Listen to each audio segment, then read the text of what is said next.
Hello and welcome to Let's Talk About It. This is Taylor, your host, and I'm so grateful and so excited to have you here with me today. Today's episode, we're going to be talking about patriarchal stress disorder. That sounds like a fun one, don't it? And before we get into today's episode with our lovely guest, I'm going to give you all a little update on where things are at in my life, in my renovation. There's lots of changes happening. So for those of you that want to hear a little bit of an update, we'll kind of start there. And then I'll share a little bit about my guest and get into our topic of the day. So as usual, we're going to talk about things that are meant to make you feel a little uncomfortable, that might trigger you in some way, that might feel harmful for you in some way. So as always, I hope that you are doing everything that you need to do to take care of yourself as you listen. And sometimes that might mean you need to pause and maybe not listen for a second.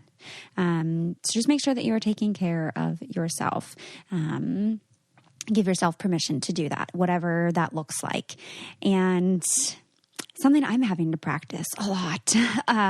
So some of you might have seen that I've been posting a little bit on my Instagram of just, the stress of the renovation. And I got to say, I'm kind of giving this update on this episode feels very fitting because we're talking about patriarchy stress disorder. But it has been way harder than I ever thought this process could be. And I'll probably do an episode, further down the road, hopefully when things are done, sharing some reflections, things I've learned, things I would do differently.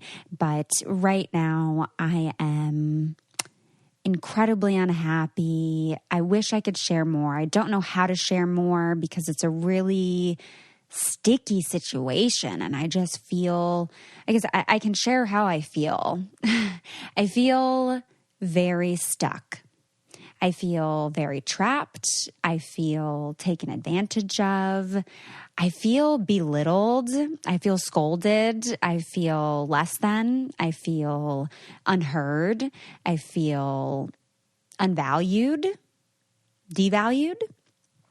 I feel attacked. I feel gaslit. I feel displaced. I feel stressed. I feel regretful. And I feel frustrated. And all of these things just, it's overwhelming.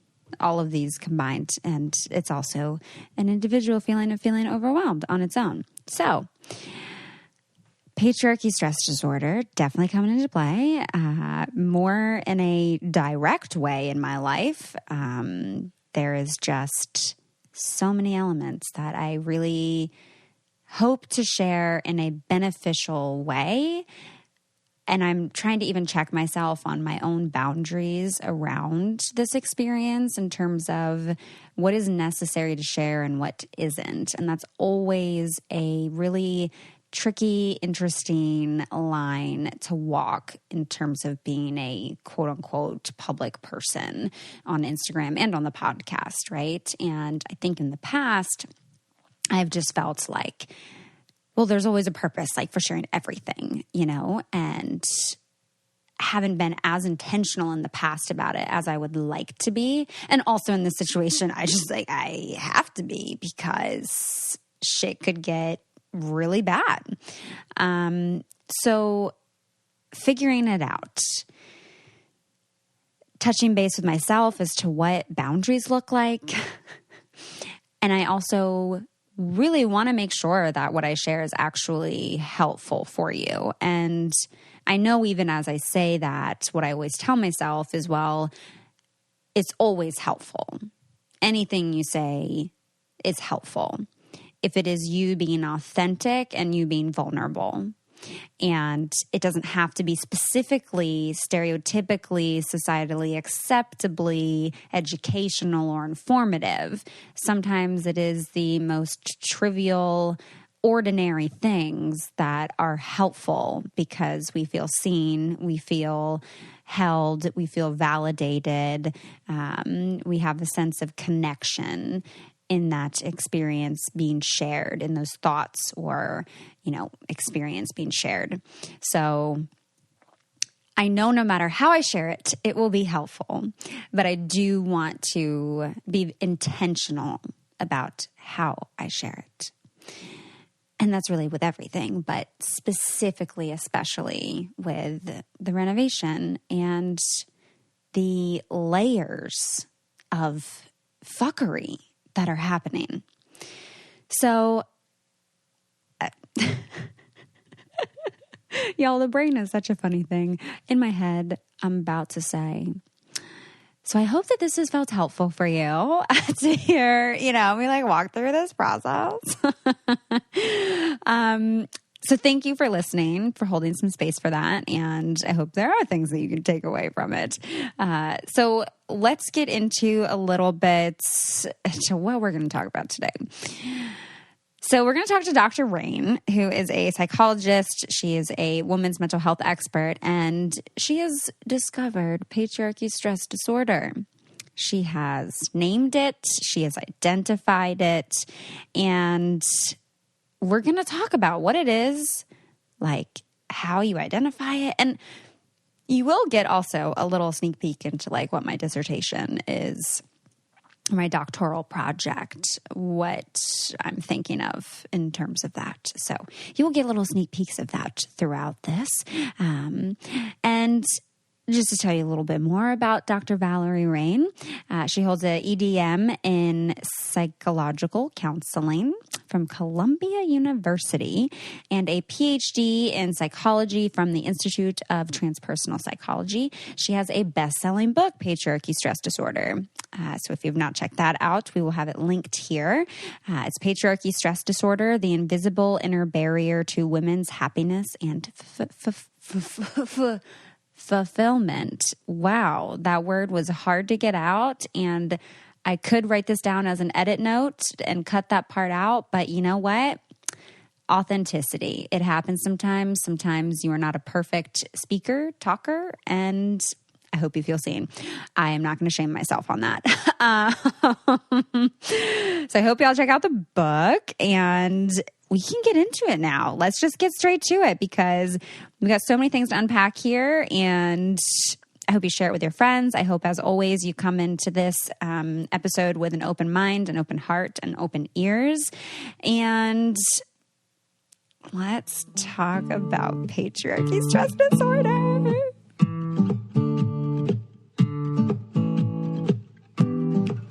All right. So welcome, Dr. Valerie Rain, to the show. Thank you so much for taking the time to chat with me today.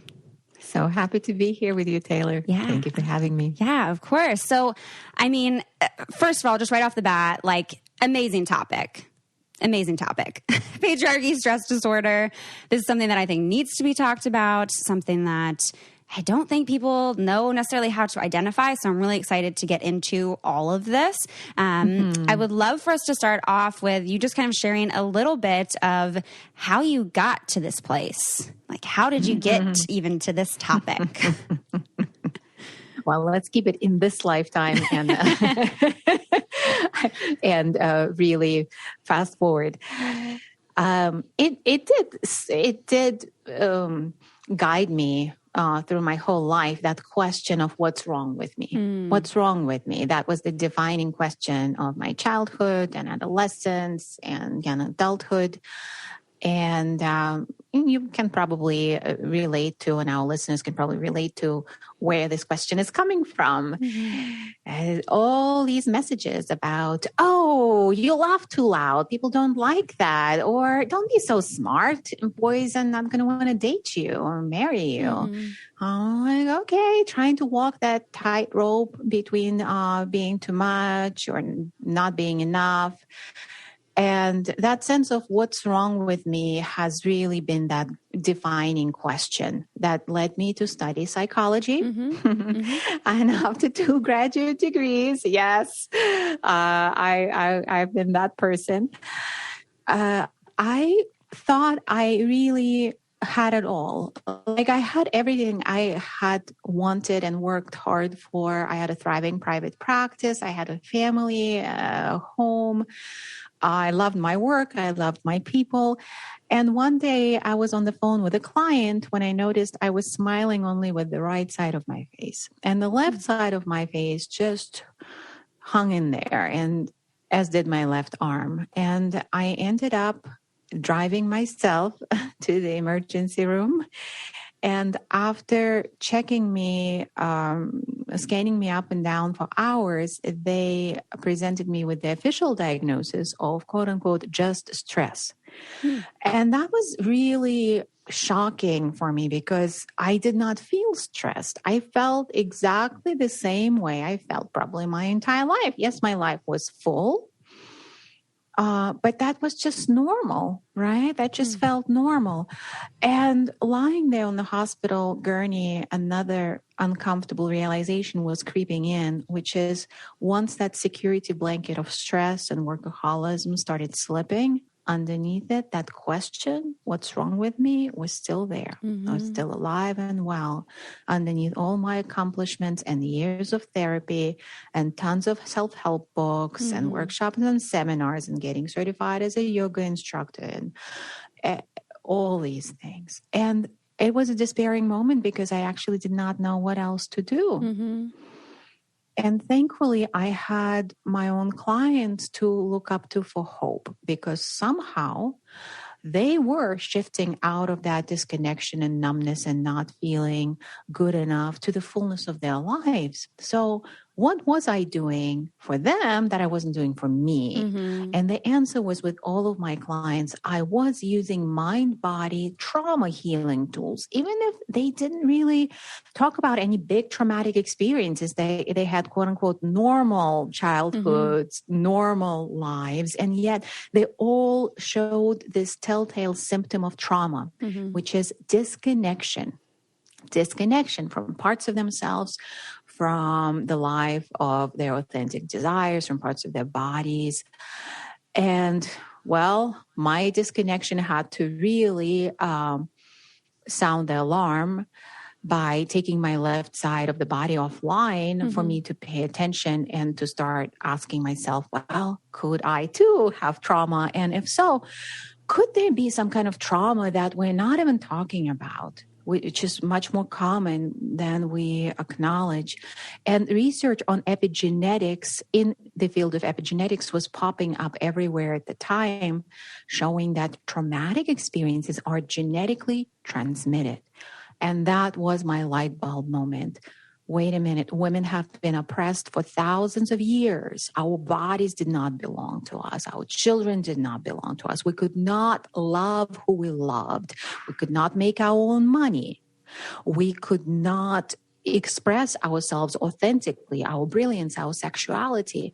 That is traumatic, and trauma is genetically transmitted. So now we're in a situation where we can do a lot more things, and the more we reach for these things that we want to do, the more our nervous system keeps on signaling unsafe, unsafe, unsafe, because that ancient trauma, well, not that ancient, actually. We keep getting re-traumatized.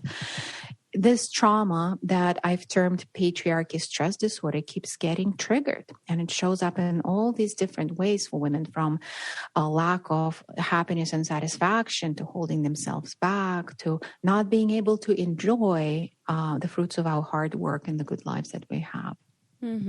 Yeah. Well, I mean, I couldn't help but I think my relationship specifically to, disorders and like the DSM in particular, I find that majority of it is just trauma response. Yes. And so part of me feels very hesitant. I'm not big in diagnosis. I don't work with insurance, so I'm not required to. But part of me feels really like resistant to disorder. And, it makes total sense that like it's a trauma response, right? And I think, I'm wondering for you, what kind of work or identification is there for you in like the intersections around patriarchy stress disorder? Because I'm hearing you speak about women. And yes, women are highly impacted by patriarchy. I think men and non-binary folks and every gender suffers from patriarchy.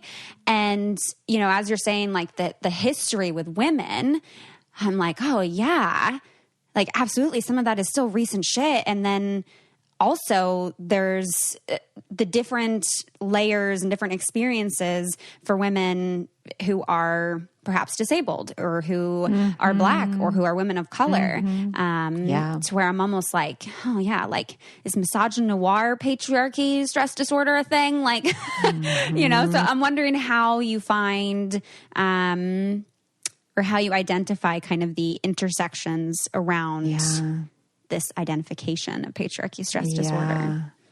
Yeah, I love your question in this exploration. There are so many and infinity of intersections.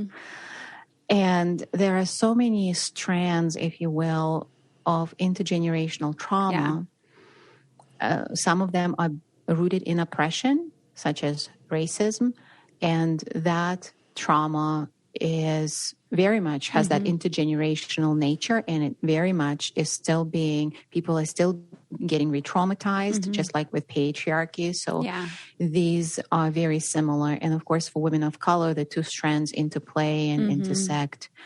And what I find in these, exploring these intersections is, although traumas are, like we all live under patriarchy, but the experience of white women and women of color, and well, if we break it down in even more groups, right, the experience is going to be different, and the adaptations are going to be different, in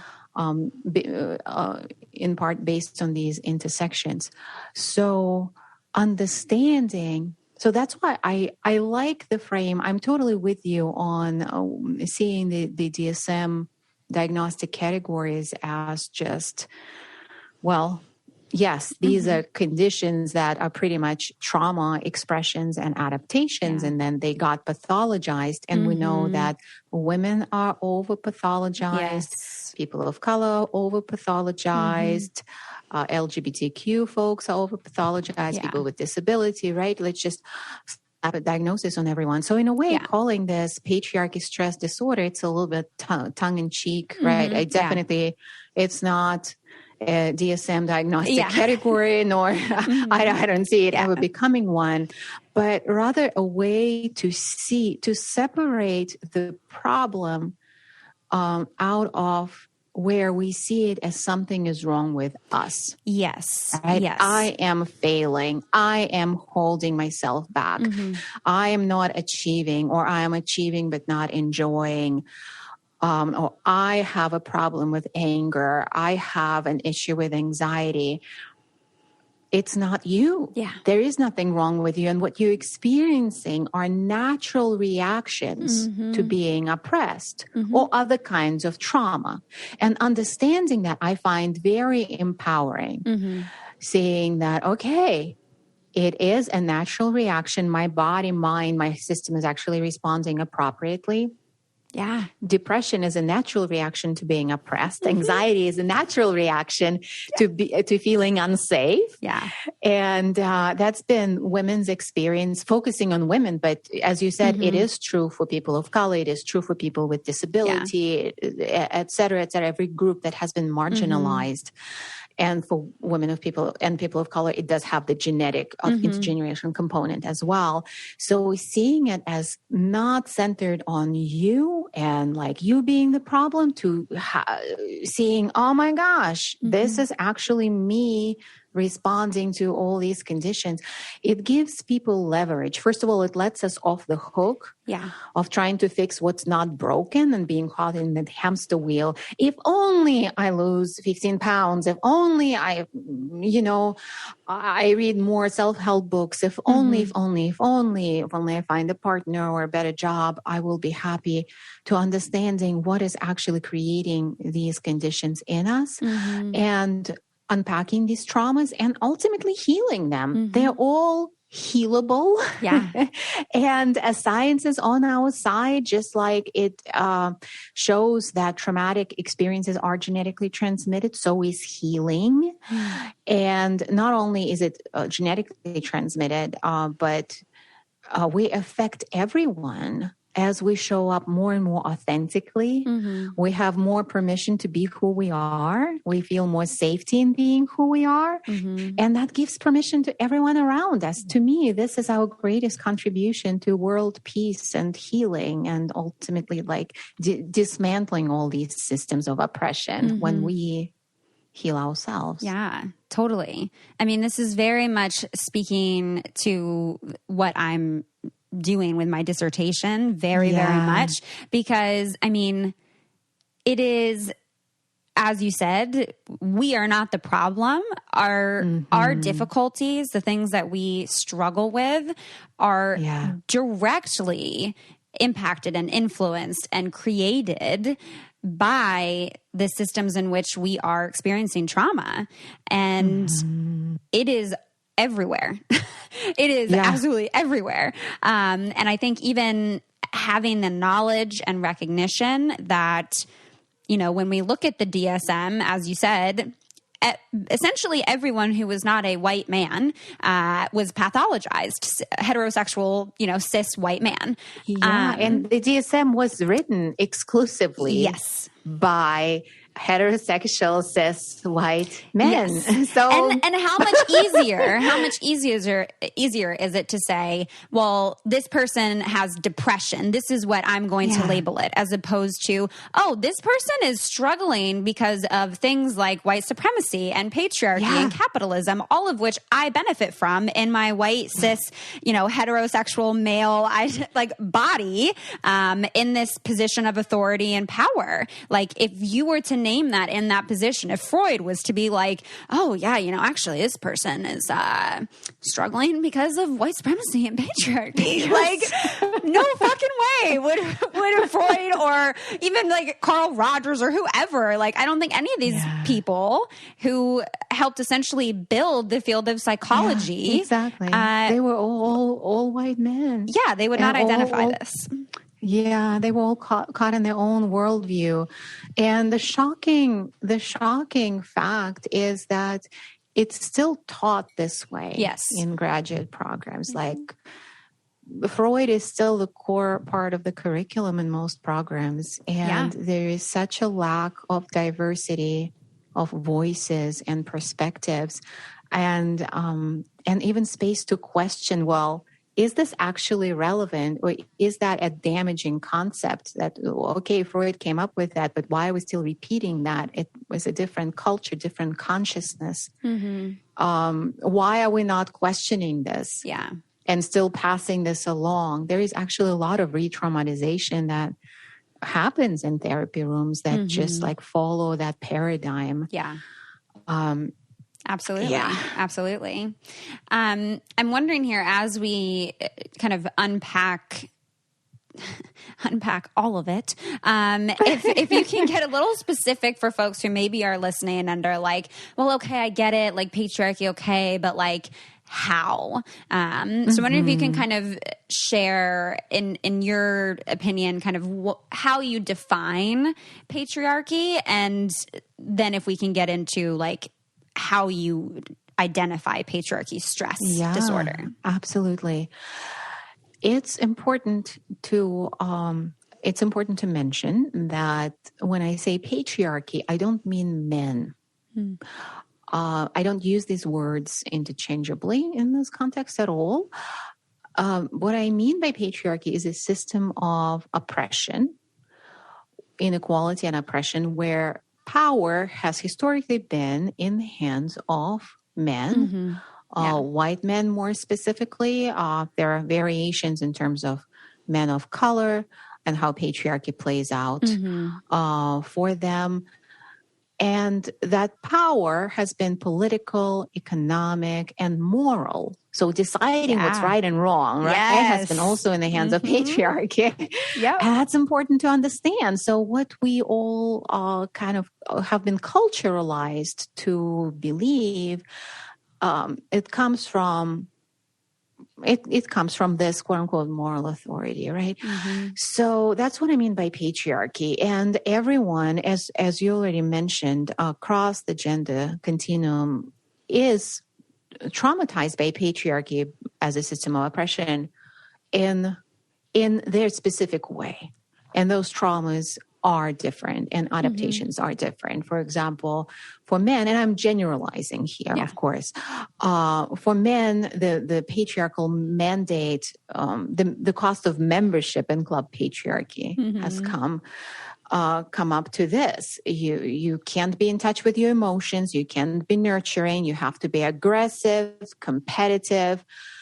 And that's kind of, that's what it means to be masculine. That's what it means to be a man. And for women, it's been like, for white women specifically, it has been sugar and spice and everything nice. You have to be soft. You have to be quote unquote feminine.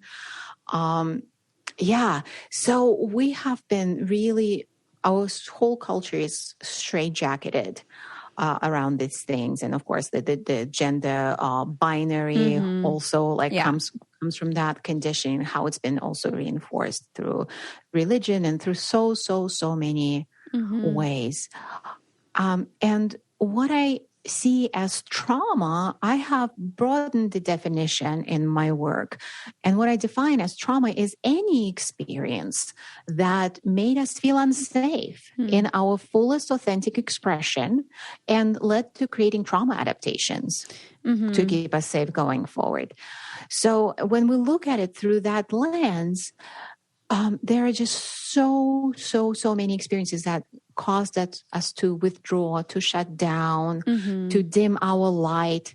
And again, that's true across the gender spectrum. And I'm focusing on women specifically because being a woman, I have that. That's your experience. I have that firsthand experience, right?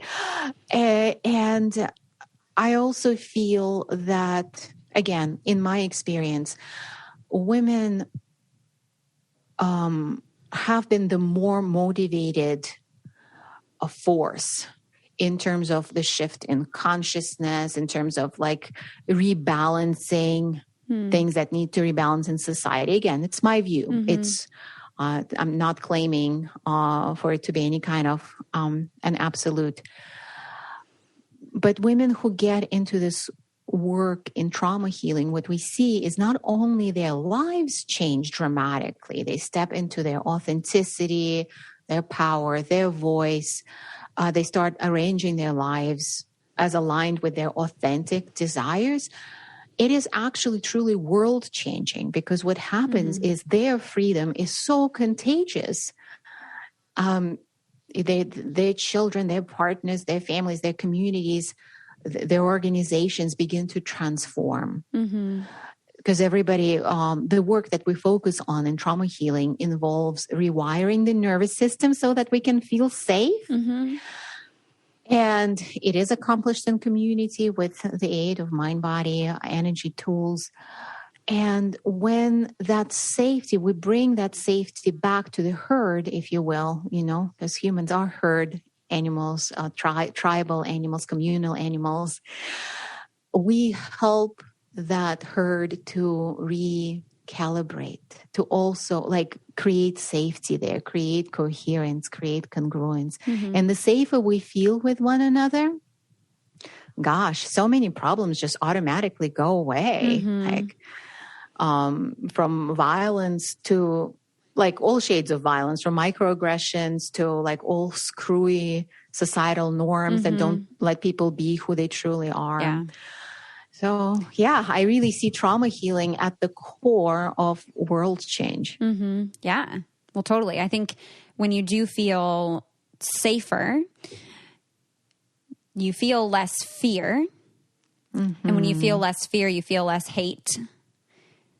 And you feel less like there is unknown.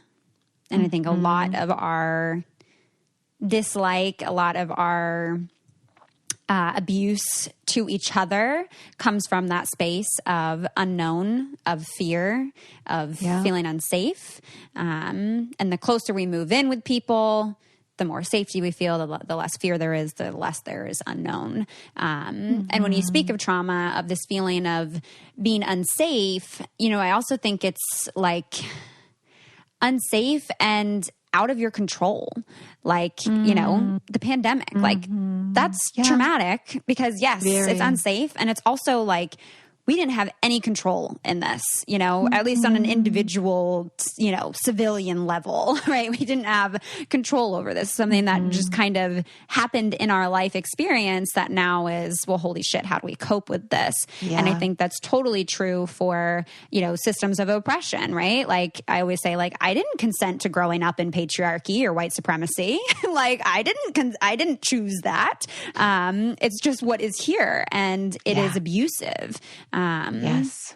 So yeah, it's like this thing that makes you feel unsafe, this thing that doesn't allow you to honor and fully express your true self because it comes with all of these, really bullshit guidelines and lies. And I think so much of what I end up doing, even as a therapist here, and maybe you can relate to this, I'm not sure, but is essentially walking people through like, a lot of the problems that you're sitting with, a lot of the reasons why you're not able to show up fully in who you are and who you want to be is because of all the messaging and conditioning that you've received. And like, it's so hard, but they are mostly all lies. Like you have been taught and told so many lies, and there's almost like a grieving that comes with that. There's an anger that comes with that. There's a sadness that comes with that.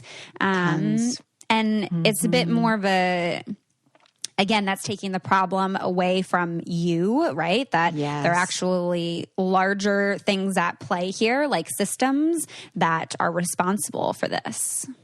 Yeah, absolutely. And these lies have really settled into the subconscious. And what we know from neuroscience is that our actions are decided in our subconscious.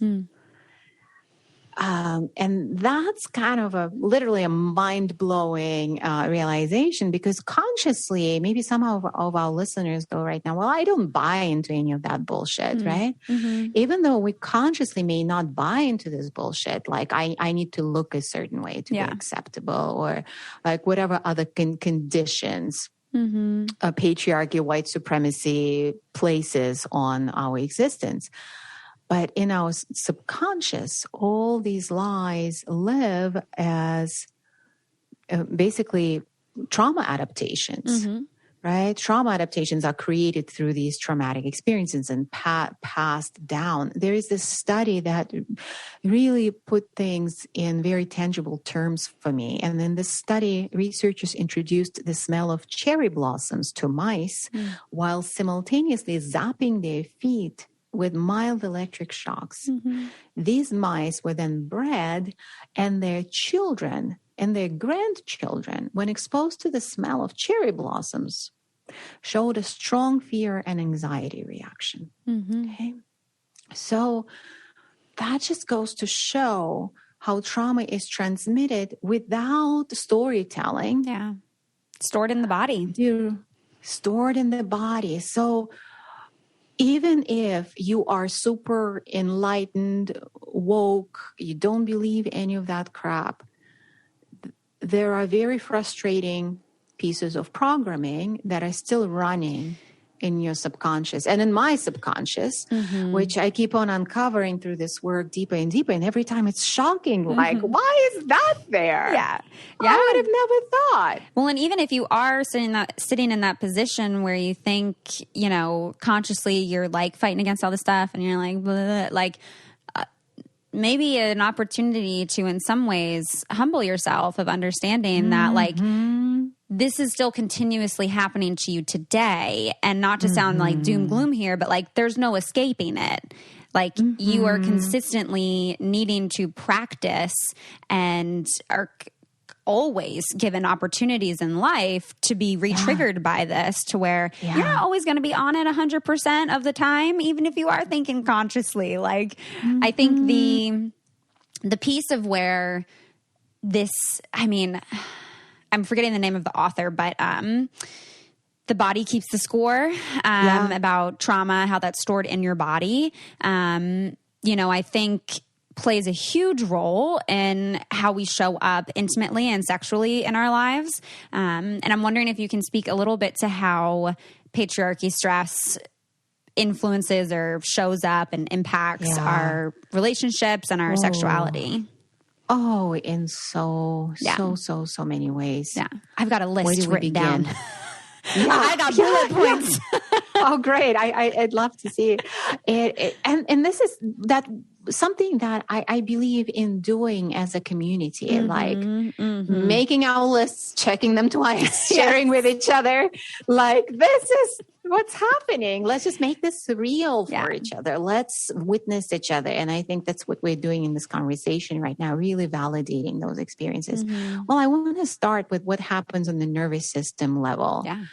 That trails back to where our bodies did not belong to us. Okay.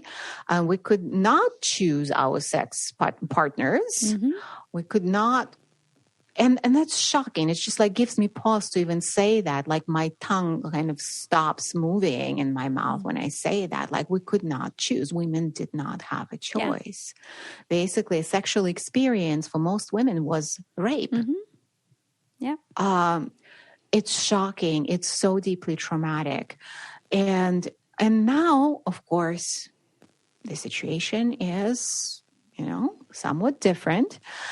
And our bodies do carry those traumas. Sex is not safe fundamentally to our subconscious for somebody who generation after generation, right, didn't have a say. And even if we did have a say, women had a say, like there was so little. And again, in some cultures more, in some cultures less and differently. But speaking of the mainstream culture in the United States, right, it's just largely Puritan culture. And there was so little sexual awareness and permission. So even if there was sex, there was like no actual like literacy. Yeah, so it was like make sure to have babies and only the white women so that we can continue on, with our Anglo-Saxon religion and creating our corporations and all the things, the trifectory. Such fuckery. It's also, so sex is so loaded. And I'm saying that so for folks who are listening, to give permission to your subconscious and your whole system to start unwinding, right? From the places where it may be holding on to, something is wrong with me that I cannot like experience sexual pleasure. I'm holding back. I have these insecurities. The system is full of adaptations and it's holding us back from basically being heard.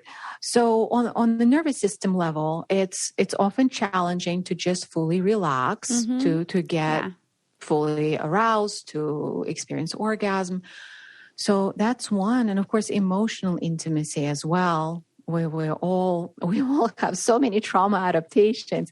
There's this beautiful story, a true story about the discovery of the statue of the Buddha that was made out of plaster. And when they were moving the statue, they accidentally dropped it and it cracked.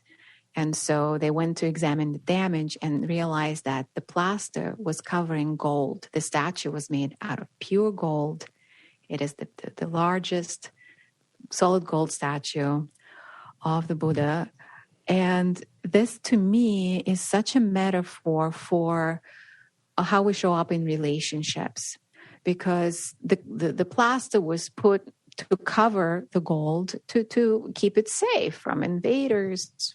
And that's what happens throughout our lifetimes and what we inherit as well. So we show up in our relationships and we're just full of plaster that's covering our gold, right? And oftentimes we trigger each other, right? Oh, yeah. And it's so it's quite a task. So when people get on this journey of healing, one of the most beautiful things I see is that they're able to show up more and more vulnerably, more and more authentically, aka seeing each other gold to gold, relating in that way. And when we do, that creates a lot of safety. That creates a lot of permission to be who we are. So that's another key component. And one more I want to bring in. Of course, the list is very, very long. One more that I hear a lot from women is the relationship that we have with our own bodies, where that relationship is so damaged by patriarchy. The patriarchy has been waging the war on women's bodies forever. So if we have quote unquote body issues, again, it's not our issues. Yeah. And it plays out in sexual relations. It plays out in self-judgment. It plays out, in disconnection, dissociations, oftentimes, and kind of shifting to that place of performative sex, like, am I looking good? Am I doing things right? Versus actually being in your body and in your experience and with your partner's experience. So there's so much, right? Yeah. We can go on and on. I mean, even being in your body is like, well, you have to understand and know your body. And majority of us are not even actually taught the proper, factual identification of our body parts. I mean, I think I was like 25 when I learned that like the outside is not my vagina, it's my vulva. That was like 3 years ago. We are not taught these things. And when we can't even when we can't even like actually identify our body parts, how in the fuck are we supposed to understand how they work or how we feel about them or how to connect with them if we don't even know what is this from that? And so many of the whole like stinky vagina situation too, of like, we need to be clean, that like our vaginas and our vulvas like need to be so clean. Like majority of that is pushed on us through not only the system of patriarchy, but also the system of capitalism, which patriarchy benefits from. So it's like, no, it's just, that's lies. There are so many lies. It's just going through everything that, and again, consciously, we may have this conversation and tackle some lies, and it's totally beneficial. And there is further to go. There is the place of where our subconscious keeps on playing out these patterns that are rooted in these lies, traumatic experiences, trauma adaptations, and they show up as our thoughts. They show up as expressions in our body, in our anxieties, in our energy levels, in a host of health expressions. Autoimmune conditions are just affecting women disproportionately to men, and especially women of color. Right? There's a lot going on. And of course, in our choices and actions, that's where the rubber meets the road. Like, is your life going in full alignment with your deep, authentic desires? Or is your subconscious driving the bus away from it? Are you saying, I want a deep, intimate relationship with a partner who is like my equal in terms of like emotional and like in every way, but you keep on falling for these guys who are toxic and really, really bad for you. And it's not because you're not smart, you're making bad choices. No, you are smart. If you could have figured that out, you would have figured that out a long time ago. It's because the subconscious is making those choices, and the subconscious is making the choices based on survival. And familiar equals safe. If that relationship has or that person has a familiar flavor, even if that flavor is abusive or toxic, unfortunately, that's where the subconscious is going to drive the bus. Totally. And, the I believe it's four responses to trauma: fight, flight, fawn, and freeze.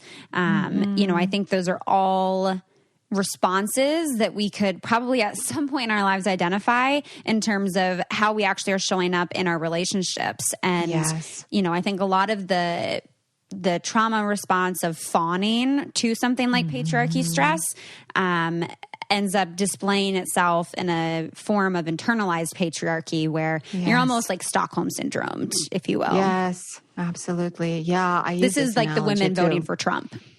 Yeah. Chills. And a lot of this is unconscious, right? Because consciously there may be a totally quote unquote rational story of making choices that are aligned with toxicity and abuse and subjugation of women and misogyny, whatever is playing out. And there is another way.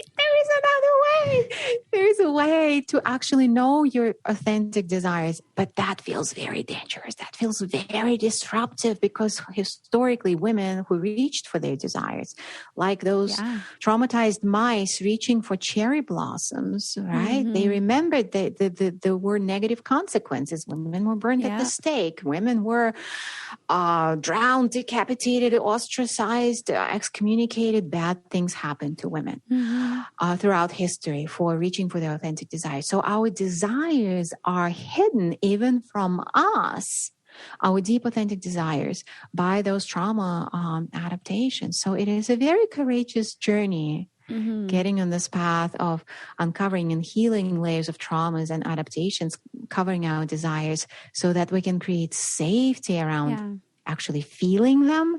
And then, of course, going after them, aligning our lives in these directions that may be very disruptive and ultimately liberating. Yeah. I'm wondering if there is any element or messaging or, particular experience of patriarchy stress for you that you found particularly difficult to unpack.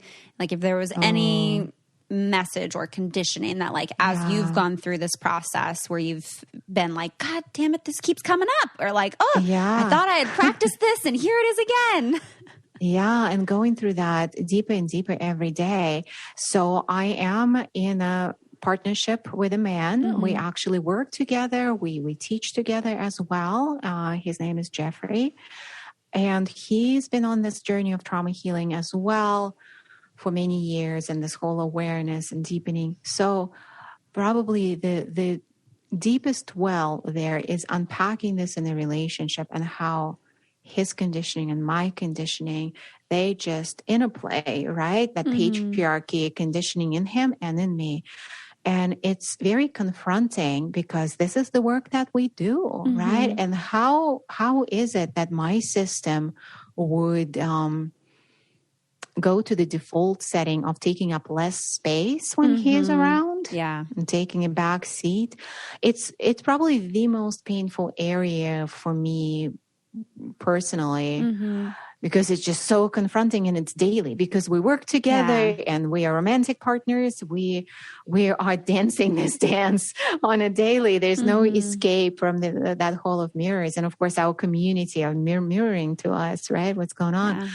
So it's really honest and it's a deep well. So for anyone on this journey or even thinking about what it's going to look like, what it's going to feel like, it's going to be intense. It's going to ask for your courage, for your vulnerability. And it's going to be the best thing ever. The ROI is immense because with each layer we uncover, there is so much more space, ironically, for both of us outside of the patterns. So much more authentic connection and ecstasy in our relationship and in our love. It's like things are just unfolding, and there is no limit to it. People say about relationships, there is quote unquote research. And there is research, right? But research is done in the patriarchal context of patriarchy conditioned relationships that romantic connection doesn't last, this and that, there's a year and a half and then there's a drop because people hit the box, people hit those invisible inner walls. They want to expand authentically, but that conditioning is not allowing them to go there. And of course, it's maddening, and then the affection goes away. Sexuality, sex lives dry up.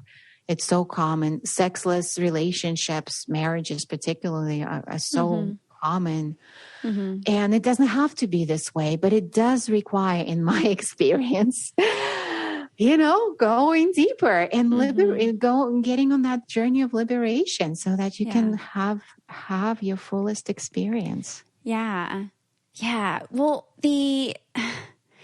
I'm almost wondering, I think in some aspects on a sexual level, are there parts of this that you feel work for us? Are there parts of patriarchy at all, in your opinion, that work for us? And you mean work for us as adaptive or like actually work for us? Like actually advantageous? Like actually, not like, we've made it work for us, but like that actually work for us. Gosh, I haven't actually considered that. I would love to hear your thoughts on that. If anything like comes to you, and I'll keep looking at that too.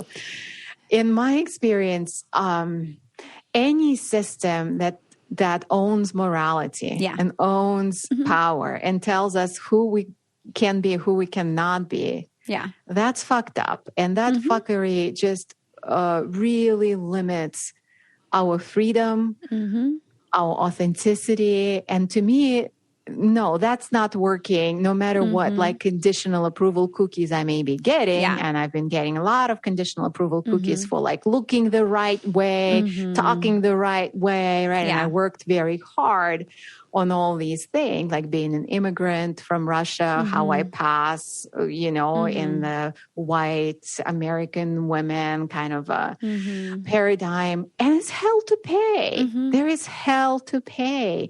And the reclamation runs deep to reclaim our true authenticity. So I feel, we have had to learn the game one way or another to survive and make do in this world. And that's when I feel that women find this work when they've played the game and it's no longer satisfying to them. Like they're done decorating the prison cell. They're like, no, get me the fuck out of here. I'm tired. I'm out. Yeah, they're done. No matter how many. They're done with the Stockholm syndrome, and they're like, I'm going to bite this dick if I have to experience this one more time. Like they are no longer just going for it. They are fed up with it. And I do agree. I think like any system that is to oppress people and have moral authority is fucked up. And I think the part where at least I frequently hear people push against patriarchy is where folks start to talk on a evolutionary approach of, well, primally, this is how things are in nature, or, this is how we evolved. Do you think you're going against your nature? Some of it feels a bit gaslighty. But these are the kinds of, rebuttals and devil's advocate, if you will, that people bring to things like fuck patriarchy. Yeah, totally. There's a lot of that biological imperative argument. And there are a lot of voices in those fields also that are coming up with like, different evidence, even like, the hunters were the ones who like made sure the tribe survived. Like, no, actually it was women and children who were like gathering all the food and hunting small animals. Like big game was not enough to feed the tribe.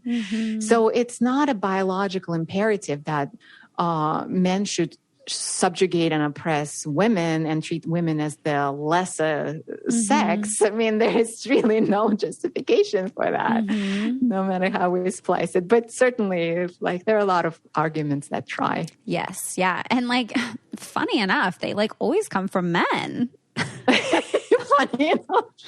Again, not an attack on men, but y'all do be upholding the system because it benefits you. So something to look at. Yeah, I mean, women, to be fair, women uphold the system plenty too. Absolutely. Sadly. Absolutely. So we need to hold ourselves accountable too. Yeah. Well, I mean, I think, if we get like topical right now, what's happening right now in Texas with the abortion ban and, that is just one example of patriarchy coming in here. It's also an example of white supremacy and capitalism and all of the things. But, this is something that is enacted by predominantly white men, but also that literally millions of white women have encouraged and upheld, as we see repeatedly, that white women will support and choose whiteness over their own gender. Knowing that majority of these laws and, regulations and whatnot are actually going to be hurting not just women, but women of color.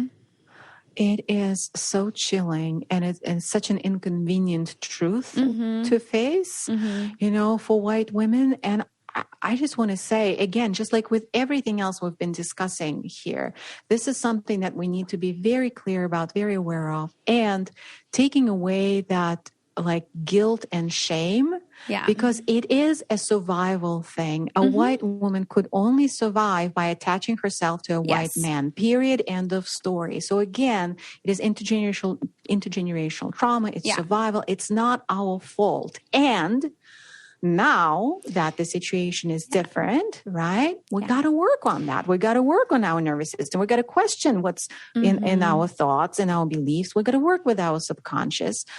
Because otherwise, otherwise we'll never dismantle these systems. So we need to keep ourselves accountable. Yeah. And it's, I think I find empathy and I find understanding, because it's like, well, yeah, I know it's not your fault. Like, of course you would. Like, I understand that piece. And I think, some people don't. But it's like you said, we're not. I guess in some ways it is still like that, but in a lot of ways it's not. And so it's like, wait, can you gain awareness into what it is you're actually doing and not personalize this to you? Because it has always been, and especially now, is literally life or death for other people. So for you to be choosing, your, I want to say perceived, even though it's not entirely perceived because there's validity, but I'm going to say your perceived fear of being unsafe, to choose that with centering yourself to whiteness and taking it personally, as opposed to actually seeing the larger picture, separating yourself from that, helping support other women who can actually relate to the experience that you have. Because again, you can center yourself to that as much as you want, but ultimately you still, on a system level, are not a man. You are not someone that would benefit. And in a split second, they wouldn't give a shit about you. It is so deeply tragic on so many levels. And I also want white women to hear and understand, and this is a message for me too, as my reclamation continues, right? Is that our reclamation of our power, like, yes, historically we didn't have the power, and we had to attach ourselves to the white men and their agenda. But now we have the power, and also seeing clearly that our agenda may not align with their agenda, and standing up for what feels true, what is important, what is vital. That is a huge reclamation of our power. To me, like all this, like women's empowerment, like all this noise, all of it is bullshit unless we separate our agenda out, like we divorce it from the white supremacy, patriarchal capitalist agenda as an umbrella, and we come to our authentic place. One is actually, to me, as a human, right? What is important, because I feel when we're in our authentic place, we cannot fail but show up authentically. We can show up with women of color. We can show up across any kind of artificially created, agenda-based divides. Yeah. These socially constructed categories that are used to oppress us and categorize us. Yeah. Yeah. Yeah. Yeah. Well, I didn't know this. I partially knew this is where our conversation would go, but I very much appreciate you holding space for this portion of our conversation and for like doing this work, not only professionally, but like personally as well. Because I think, today, I think always white women have had certain powers and have been stripped of certain powers, right? And I almost akin it to like me being mixed, like being half black, half white. Like I have some power and I also in the same hand don't have a lot of power, but the power that I do have, I want to use for good. I want to use it as like my superpower. Because I know that there are other people who could benefit from me taking up that space and helping, trying to make it better for other people. So I almost look at that as like, with white women, yes, there are some powers that people don't have, but there are some that you do have that you can use to help other people who share your gender, who share your body parts that are like, at risk and not safe in society. But it does take that separation from the overall agenda. It takes that interpersonal work, as you've called it, kind of this like reclamation of really coming into your authentic self. And as you said, that is courageous work. That is fucking terrifying work. Like it's work I've had to do on my own. That's work that like I work with clients on. And to me, it's one of the most beautiful processes of being a human. And it's really hard, but it sounds like your book is a good step in helping people be able to do that. I'm so with you, Taylor. So I just want to like second everything you said, and just so much compassion and love and like, woohoo to everyone on this journey. You're going to mess up. It's going to be painful. You're going to uncover things that are going to feel very, I don't want to look at that. Yeah. And you don't have to go it alone. I actually strongly believe that collective trauma requires collective healing. So we do this work in community. We actually have community events several times a year, which are free to attend. Okay, yeah. It's called the Thriving Experience. We have our next one actually coming up in October. Okay, yeah. That's soon. Yeah, that is soon. So the thrivingexperience.com is where you can learn more. You can register. And this is an opportunity to really be together and look at some things that we might have internalized as not okay. Something is wrong with us, and get this very deep visceral experience that there is nothing wrong with us, and start learning the tools to rebalance the nervous system, rewire the nervous system, create more safety for this courageous work, for these courageous explorations and conversations, and basically shifting from survival to thriving, from the game of how much can I bear to the game of how good can it get? Yes. Or all. Yeah. I love that. We'll definitely put that in the episode notes for people to check out. And if people want to like follow your work or check out the book, where are places that folks can go to find that? Yeah, thank you. A great place to start is drvalerie.com, drvalerie.com/book. You can download the first chapter of Patriarchy Stress Disorder and the tools, some starter tools that the book comes with. You can start practicing, exploring. And I'm most active on Instagram at Dr. Valerie Rain. I love DMs, so feel free to reach out with your thoughts and have a conversation. I do love that. Yeah. So stay connected, stay in the conversation. I hope you don't walk away from this thinking, oh, that was interesting, but you actually take the next step to do the work. Yeah. And I mean, like you said earlier, to do the work, that has to be done in community. Like it's honestly not work that, in my opinion, you can do on your own. Like so much of my unpacking of internalized white supremacy, of internalized patriarchy, of internalized ableism, of literally all of the things happened in community, happened with close family and friends. And if I didn't have people to hold and walk through that with me, I don't think I would have really actually understood what it was I was doing. Same for me, Taylor. Absolutely. Yeah. Well, thank you so much for this lovely conversation and for doing the work that you do. And I really hope people do also check out all the resources. Thank you so much. This was wonderful. My pleasure. Thank you. All right. That does it for today's episode. Thank you so much for making it all the way through and keeping your ears, your hearts, and your minds open. It would mean so much to me if you could take a second or two after listening to this episode to leave a review on iTunes and let me know what you're enjoying about the show. I love reading, what your favorite episodes are, where you guys listen, and definitely feel free to share this with a friend. I mean, part of how we break down the stigmas around these topics is by talking about them, right? And sharing them with more people. So definitely share the podcast. And again, really wanting to include all of you in this podcast. So if you have questions or you want to share a thought or an experience, please send in a voice memo to ask.letstalkaboutit@gmail.com. And I'm really excited to keep having these conversations and breaking down these stigmas. So thank you all so much. I hope you have a wonderful rest of your week, and I'll talk to you next time.